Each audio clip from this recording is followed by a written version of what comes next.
My boyfriend tried to sell me off to pay his debt, except the mafia don he picked was my brother, and that idiot had no idea just how protective my brother was, or how brutal he could be to anyone who dared hurt his family. Whatever was in the car knocked me out the moment I got in. Time passed. I could feel that much, but my body stayed limp, weak. Eventually, I felt my mind clawing its way back. Not fully, but enough to hear. Miles was on the phone. First call, he was yelling at someone for pushing him to repay a debt. Then the second call, it was a call to his mother, telling her he wouldn't be making it to Christmas dinner. The third call was different.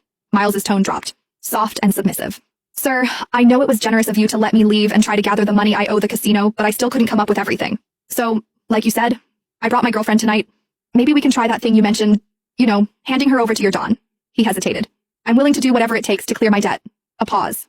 Of course, I'll make sure she behaves. I'll tell her it's an honor to be chosen by you. I know how much grace you've shown me by giving me this chance. See you soon.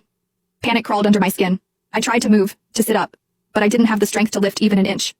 Soon, the car jolted to a stop and Miles leaned over, cupping my cheek. I forced my eyes shut tight. Eva, you looked so stunning tonight. I knew you wore that dress because I said I was taking you home to meet my family. He lowered his voice. You know my tuition debt's a mess. I thought maybe I could hit a lucky streak at the casino. I never meant to lose everything. But now I owe money to a thug who threatened to kill me and my family. But luckily, he said you're just his boss's type. I owe him 20 grand, Eva. I can't let him go after me and my mom. His voice dropped, almost guilty. Don't blame me, Eva. Blame yourself for being too damn pretty. Just one night. Mr. Snake said it's only for one night. Then I'll come get you. I swear. I'll take care of you for the rest of your life. I'll take you to meet my mom. I'll marry you. Please, Eva. Don't hate me. He sighed, like the weight of it was crushing him. And most importantly, when we get to that casino, don't fight back, please. Things will only get worse if you do. I managed to twitch my fingers. They brushed against the hem of the dress I was wearing tonight.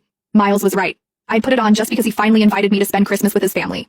I remembered how I smiled, how hopeful I was, how foolish to think we were actually moving forward. Turns out he was just selling me off. 20,000, that's all I was worth. Miles could have asked me for help and I would have given it, but instead his pride decided betrayal was easier.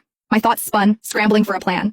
I remembered the bracelet on my wrist, the one with a hidden alarm. One press, and it would send an SOS to my brother, along with my location. The problem? I was still too weak to move. So I decided to wait for now, gathering what little strength I had left. Whoever this boss Miles was trying to hand me off to, if I had the chance to mention my brother, they wouldn't dare touch me. And if that didn't work, I still had the bracelet. A few minutes later, the door opened beside me. Rough hands pulled me out of the car. I brought her, just like you asked, Miles said, his voice trembling with fake pride. A rough voice answered, laced with amusement. I gotta admit, even in my line of work, I didn't think you'd actually sell your girlfriend, but... A hand grabbed my chin, tilting my face up. You were right, she's very pretty. Not just pretty, Miles added quickly, eager, pathetic. The prettiest. She was even voted best looking in our class, but too proud. Always had her nose in the air. Took me nearly a year to win her over. And you're willing to hand her over to me? The man sneered. I cared about her, Miles said with a sickening laugh, joining Snake's. Just not as much as I care about myself. Besides, look at that body, and her fingers. She's a pianist. Real flexible too. If you catch my drift, she'll make your Don more than happy. The men around us laughed, crude and revolting. If our Don is pleased, your debt's cleared, the man said coldly. Thank you. Thank you so much.